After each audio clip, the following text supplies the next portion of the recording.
Quel plaisir de vous retrouver encore une fois en ce début de semaine pour l'actualité sur Mikuba Télévision. Mesdames et messieurs, bienvenue dans ce grand direct. À la une de l'actualité, le président de la centrale électorale, Denis Kadima, s'est entretenu ce 18 septembre avec Michel Ndiaye, représentante permanente de l'Union africaine en République démocratique du Congo. Lors de leurs échanges, les prochaines élections ont été abordées. Nous parlerons également de l'installation ce mardi 19 septembre à Goma du gouverneur militaire intérimaire du Nord Kivu, le général-major Peter Chirimwami, par le chef d'état-major général adjoint des forces armées en charge des opérations et renseignements, le général-major Chalingoza Nduru Jacques. Celui-ci a appelé le nouveau patron des opérations en province à travailler étroitement avec toutes les couches de la population pour arriver à rétablir la paix. Et dans la province de Lualaba, l'honorable Jean-Marie Kasséa a effectué une descente à la cité Gécamine Kolwezi ce lundi 19 septembre pour s'imprégner des dégâts causés par les minages de l'entreprise Comus. Il était accompagné de la coordination provinciale du service anti-mine. Voilà tout pour les titres. Mesdames et messieurs, bienvenue à vous tous.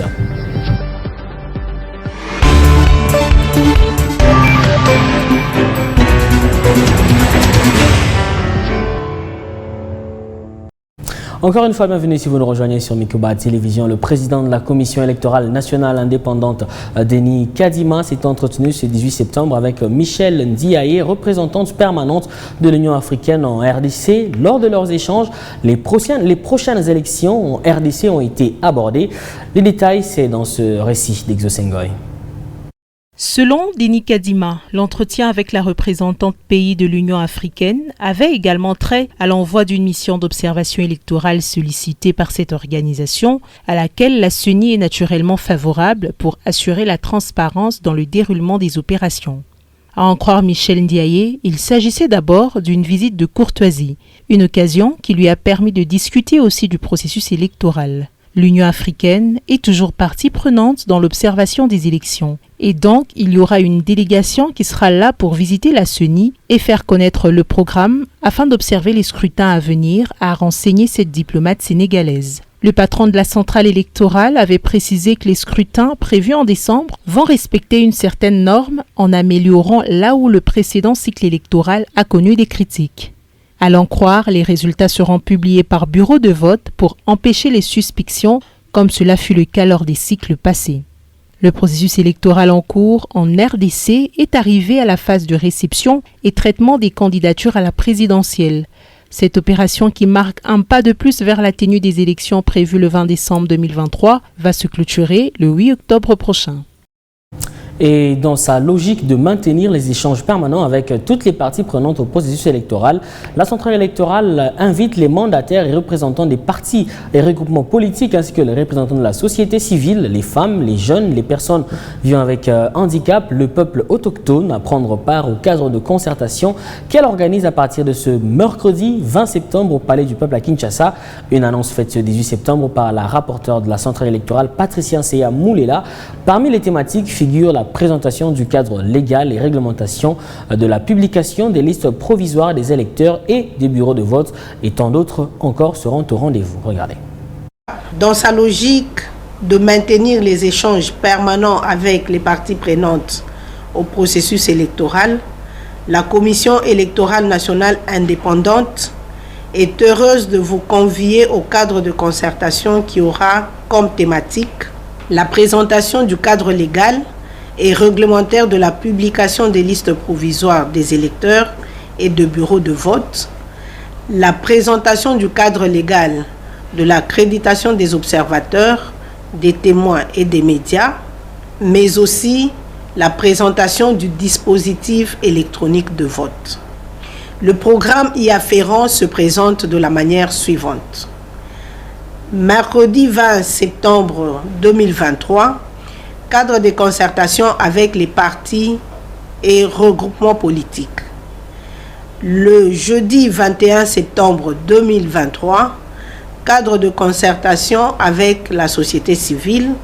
Et le vendredi 22 septembre, cadre de concertation avec les femmes, les jeunes, les personnes vivant avec handicap et les peuples autochtones. Toutes ces rencontres auront lieu dans la salle des spectacles du Palais du Peuple à 8h30.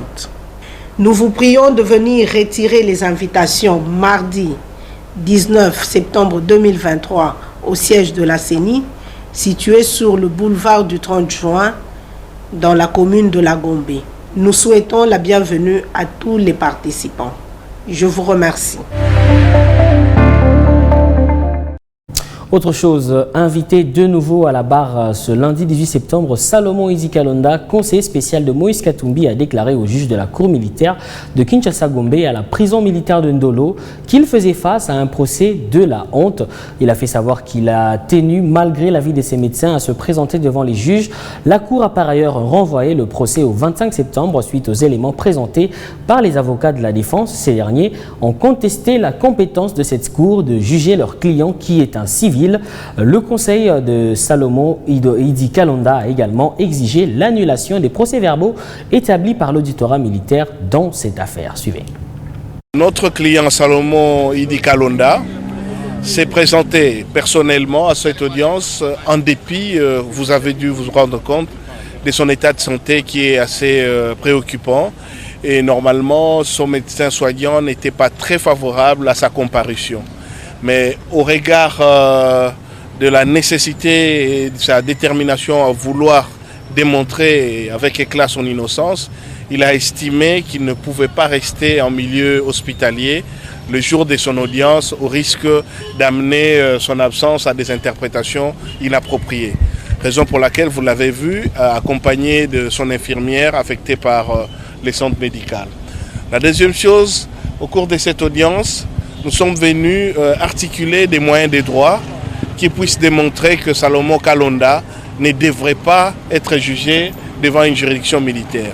Parce que sa qualité de civil, au regard de la législation liée aux compétences des juridictions militaires, au regard des prescrits constitutionnels, sa qualité de civil est incompatible avec une procédure judiciaire menée à son encontre par une juridiction militaire. Donc en clair, Salomon Kalonda ne peut pas être jugé par une juridiction militaire en l'état actuel de notre droit. Et un dernier élément, nous avons aussi développé des arguments sur la nullité de l'ensemble de la procédure initiée en son encontre, notamment tous les procès-verbaux établis lors de son interpellation et sa détention irrégulière par les renseignements militaires qu'on appelle communément des MIAP. Parce qu'ils ont été établis en violation de toutes les réglementations, de toutes les lois de notre pays et encore de notre constitution. Ce d'autant plus qu'il est en plus resté en détention illégale sans accès à l'avocat au-delà de toutes les durées prévues par la loi. Autre chose, autour d'une même table, l'honorable Jean-Marie Kassé Chingambo a réuni ce mardi à Kolwezi le responsable de l'entreprise Chemaf, le commissaire provincial des affaires foncières Jean-Pierre Kalenga, ainsi que les habitants du village Manga dans la province de Lualaba. Il était question d'entendre les différentes versions des parties concernées afin d'entamer une autre étape de la délocalisation proprement dite de ce village. Suivez ici ce reportage de la cellule de communication de l'Assemblée provinciale du Lualaba. Les habitants du village Manga concernés par la délocalisation sont à un pas de la solution. Après les versions croisées avec l'entreprise Chemaf donnant lieu à un climat malsain. Les parties impliquées étaient autour de l'honorable Jean-Marie Kasseya et le commissaire provincial des affaires foncières Jean-Pierre Kalenga pour éclaircir le ciel sombre. Au sujet de leur délocalisation qui tarde à venir selon eux.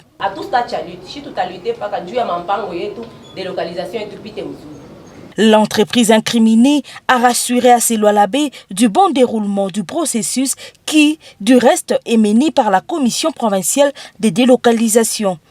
Soyez rassurés que nous vous rassurons que nous allons vous délocaliser d'une bonne manière et comme il le faut. Option soutenue par le commissaire provincial des affaires foncières. Il faut souligner aussi que les commissionnaires ne vont pas participer à ces processus. C'est nous qui devons signer l'ordre d'émission et puis ils vont venir. L'honorable Jean-Marie Kasseya, très satisfait car la réunion de ce jour a planté les décors d'une bonne délocalisation pour ses Lualabais. Tunayua kusema délocalisation itafanyika mnafuata vile Chemaf anasema. Mambo ya délocalisation iko hivi. Vous avez suivi les représentants de Chemaf dire la délocalisation va se faire de la bonne manière. Pour la délocalisation, ce n'est pas à Chemaf de fixer les prix, c'est l'État. C'est ce que même le représentant a dit. Nous sommes vos représentants. Nous allons suivre de près. Là qu'il y a des problèmes et nous allons arranger. C'est ça notre travail. Vous nous avez voté pour ça. C'est ça notre mandat. Personne ne va nous enlever ses devoirs. Chemaf a déjà corrompu tout le monde. Nous, les élus du peuple, non. Vous avez vu, nous avons appelé les responsables de Chemaf. Nous sommes en train de parler et nous avons trouvé un compromis. Si on était corrompu, Chemaf ne devait pas venir. Voilà, nous les avons appelés et ils ont répondu présent et on parle sur ces dossiers.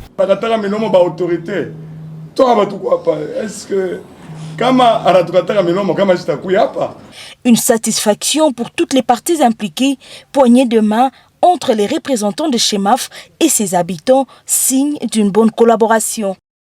Et puis, l'honorable Jean-Marie Kasséa a effectué également une descente à la cité Gécamine Kolwezi pour s'imprégner des dégâts causés par les minages de l'entreprise Comus. Il était plutôt accompagné de la coordination provinciale du service anti-mine.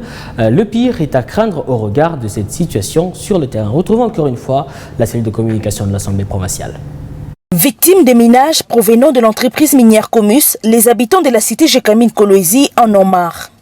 Ils ont rencontré l'honorable Jean-Marie Kasséa pour lui faire part de leur desiderata qui se résume en 4 points. Quand on fait les sondages, ça vous produit du bruit, vous ne pouvez pas dormir, ni le jour ni la nuit, du véritable vacarme. Les agents de sécurité qui sont mis pour protéger, alors ils tirent des balles comme ça à moins de 20 mètres de nos maisons. Maintenant, nos femmes, nos enfants, nos malades chroniques que nous gardons dans les maisons, tous, nous sommes très traumatisés. Il y a des fissures sur nos maisons. Il y a des fissures sur le terrain même. Donc il y a affaissement sérieux. Pour lier la parole à l'acte, l'honorable Jean-Marie Kasséa, accompagné de la coordination de la lutte anti-mine, s'est rendu sur les lieux. C'est dangereux. C'est terrible. Quand on mine, vous voyez même les enfants qui fuient de la maison, c'est compliqué. L'élu de Kolwezi a visité plusieurs maisons touchées par ces minages. Conseiller à Comus, si vous délocalisez les gens, votre carrière doit rester très loin. Mais le constat aujourd'hui est qu'ils délocalisent, la carrière avance. Et quand la carrière avance, ils minent, les pierres sautent, tombent sur les toits, tombent sur les véhicules, sur des maisons. Ce n'est pas normal. Je crois que ce que je peux demander à la population d'être calme, mais de nous aviser au regret de constater que Comus ne veut pas accepter. Le coordonnateur provincial du service d'antimine, John Chiswaka, souhaite une intervention de l'entreprise incriminée le plus tôt. Ou soit, il doit voir la quantité qu'il doit faire pour miner les sols. Avant de quitter la cité Gécamine Kolwezi, l'élu de Kolwezi a promis à Siloalabé le concours de l'Assemblée provinciale du Lualaba pour une solution urgente. Restons dans la province de Lualaba où le gouvernement de province a accéléré avec le travail de lutte anti-érosive à Kolwezi et dans le reste du territoire de la province.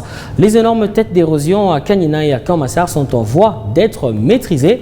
Plusieurs habitations sont ainsi sauvées de justesse et à la grande satisfaction des populations. Ils ont eu des mots appropriés pour remercier le gouvernement de province. Suivez. Contre les érosions à Kolwezi demeure l'une des priorités du gouvernement lualabais. L'énorme tête d'érosion qui menaçait de disparition les quartiers Kamassar, localisés non loin de la cité Mutoshi, est complètement maîtrisée. Sous financement du gouvernement Masuka, l'entreprise Toa Investissement a entamé les travaux de lutte anti-érosive à cet endroit depuis septembre 2022. La dite entreprise avait commencé avec la stabilisation du terrain afin d'éviter la nappe aquifère bien avant d'atteindre la phase d'exécution sur un terrain marécageux d'une hauteur de 15 mètres. À ces jours, les travaux sont à la phase de la pose des alléages des soutènements, a confirmé la responsable de ces chantiers. Une autre tête d'érosion maîtrisée est celle du quartier Kanina, cellulé au Abora dans la commune de Dilala. Les travaux de stabilisation du terrain se poursuivent à la grande satisfaction des habitants du coin. Ils ont exprimé leurs sentiments de gratitude à l'endroit de l'autorité provinciale et du président de la République. Félix Antoine Tshisekedi Tshilombo. Gouverneur wetu eko na mapendo sawasawa. Hii muji ilikuwa ishakufa tulikuwa mbonde manyumba ilipotea, batoto baritafuta kupatikana kufa, lakini kwa mapendo ya kuyua sema mine kala juu ya kudirije hapa pa Kolwezi juu ya bantu, analeta mapendo juu ya kufufula hiyo ewa bora, endeleshe kazi yake, manda yake, Mungu ayongoze, sababu iki anafanya anaonesha mapendo.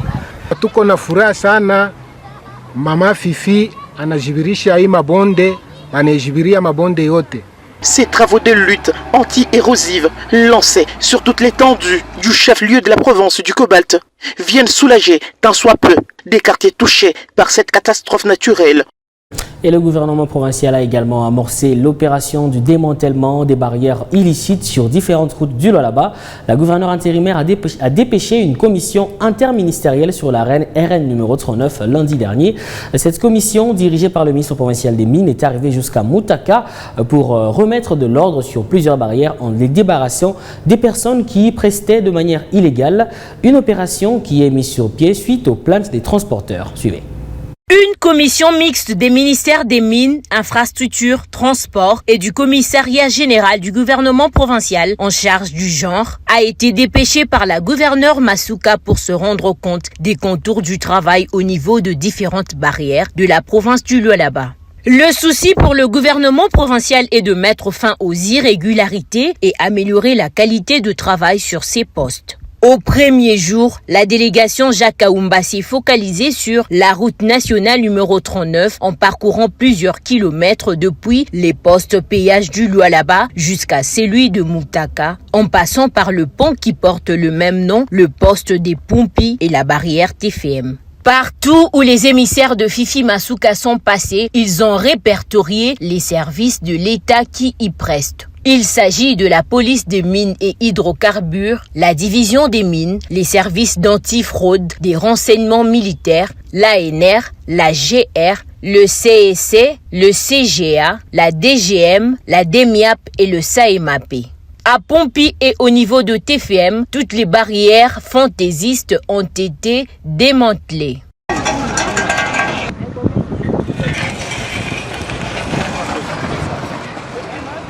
À Moutaka, le contrôle de cette première journée a permis de mettre la main sur 2 personnes qui occupent illégalement les bureaux de ces postes stratégiques. Se confiant à la presse, le ministre provincial de Mines a confirmé la détermination de la gouverneure des provinces à remettre de l'ordre sur toutes les barrières de sa juridiction.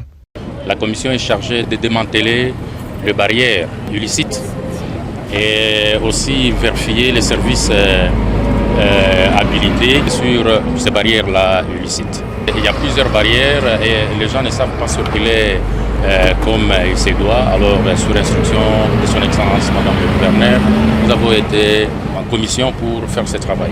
Pour Damien Pichundaï, ministre provincial de Transport, cette démarche consiste à réguler la circulation sur les artères du Lualaba. C'est suite aux différentes plaintes déposées par les usagers de la route, le transporteur, que la gouverneure a répondu à cet appel.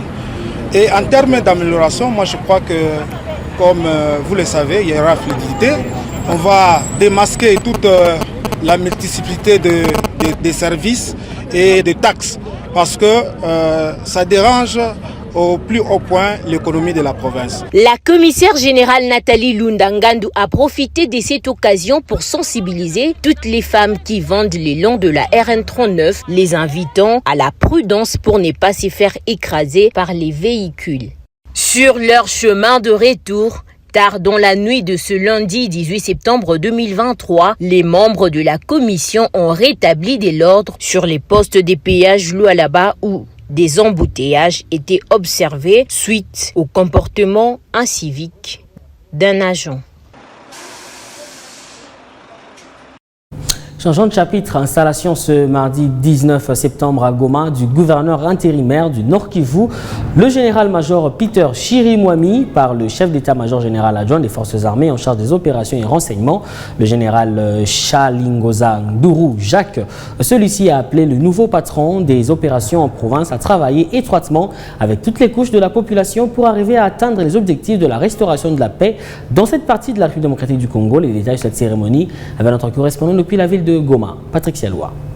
Et maintenant, je vous présente le général-major Peter Chirimwami Nkuba, qui est devant vous, qui est votre gouverneur intérimaire et commandant des opérations dans le Nord Kivu. Vous êtes appelé à les soutenir et à travailler avec lui main dans la main. C'est ainsi que le général-major Peter Chirimwami a été officiellement présenté à la population en sa qualité de gouverneur intérimaire du Nord Kivu et commandant des opérations par le chef d'état-major général adjoint des FARDC en charge des opérations et renseignements, le général-major Ichaligon Zanduru Jacques, ce mardi au gouvernorat des provinces. Au nom de la haute hiérarchie militaire, le numéro 2 de l'armée congolaise, le général-major Ichaligon Zanduru Jacques, a recommandé au gouverneur intérimaire de travailler avec toutes les couches sociales et à la population d'éviter d'impliquer l'armée dans la politique. Nous sommes apolitiques. Vous devez nous laisser avec notre casquette. Nous sommes apolitiques, nous resterons toujours apolitiques. Cessez ces histoires-là d'impliquer les militaires dans des histoires tribalo-ethniques, tout ça, non. Ça, ce n'est pas des valeurs fondamentales des forces armées. Jamais. Et même la Constitution interdit ça. Partout où on envoie un militaire, il est appelé à travailler. C'est une mission qu'on leur a donnée. La mission est sacrée. Il faut toujours mettre la mission en avant. Le président de la société civile Nord Kivu, John Banyene, dit attendre du gouverneur intérimaire la restauration de la paix partout en province. Nous n'avons pas des attentes. L'attente que nous avons est de restaurer la paix et la sécurité. Nous sommes maintenant fatigués. Nos frères et sœurs ne doivent plus continuer à rester dans des cas. Leur place n'est pas là-bas. Ils doivent regagner leurs milliers d'origine. Avec le nouveau gouverneur, si les opérations vont commencer pour foutre hors d'état de nuire les terroristes du M23 avec leurs alliés, ça sera un ouf de soulagement pour nous, la population. Soulignons que l'installation du gouverneur militaire intérimaire est intervenue en présence de toutes les couches sociales de la province. Et toujours à l'est du pays, après l'enterrement des 57 victimes du carnage de Goma, plusieurs langues se délient autour des conditions d'inhumation de ces victimes. Jean-Baptiste Kasweka, député national élu de Goma, qui a été joint au téléphone ce mardi 19 septembre, a déploré fermement les conditions dans lesquelles ses compatriotes ont été enterrés, en interpellant également les autorités pour que des responsabilités soient établies dans ce dossier du carnage qui a endeuillé des familles. Je vous invite ici à suivre Jean-Baptiste Kasweka, député national élu de Goma, dans ce duplex réalisé par Michael Mutula. Le gouvernement a décidé hier d'aller jeter dans 54 tombes les victimes du carnage du 30 août. Je dis bien jeter et non enterrer. Je viens de compter 54 tombes, alors que le gouvernement disait que il y avait 43 corps à la morgue de l'hôpital de Katindo. Il y avait 8 corps à la morgue de l'hôpital de Sebekandosho. Il y aurait 4 à la morgue de l'hôpital de Hill Africa.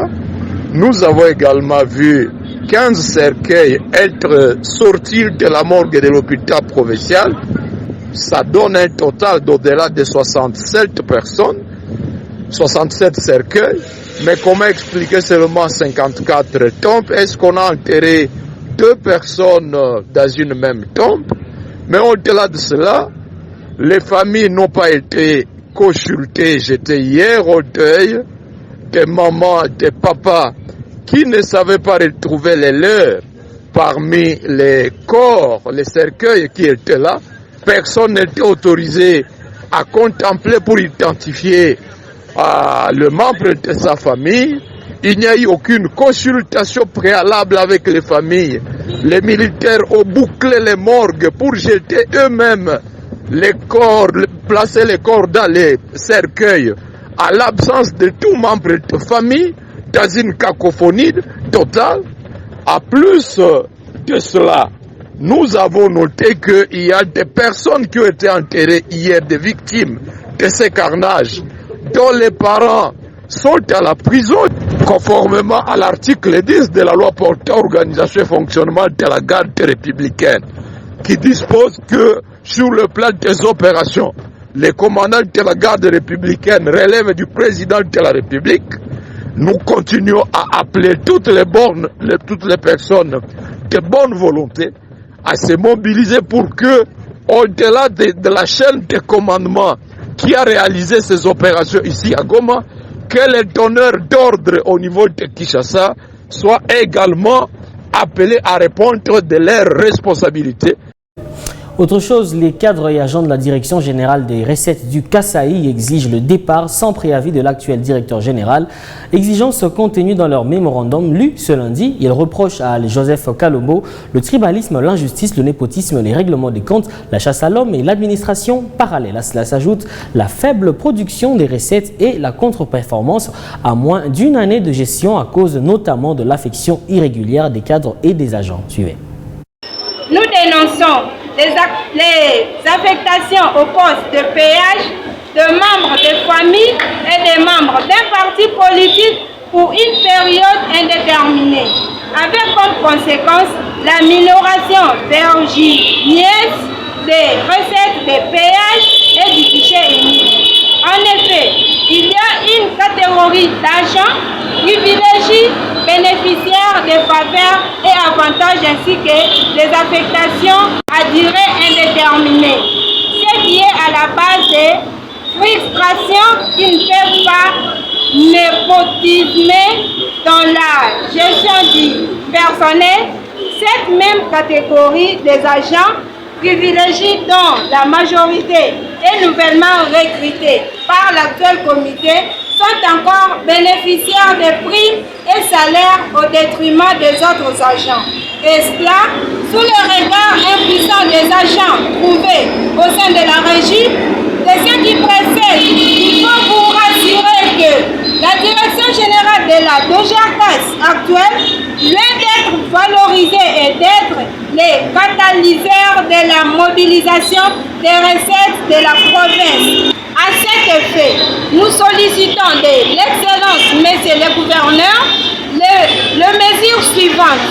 1. L'annulation sans condition de tous les ordres de mission signés par le directeur général démissionnaire, qui risquerait de pousser la population à l'incivisme fiscal. 2.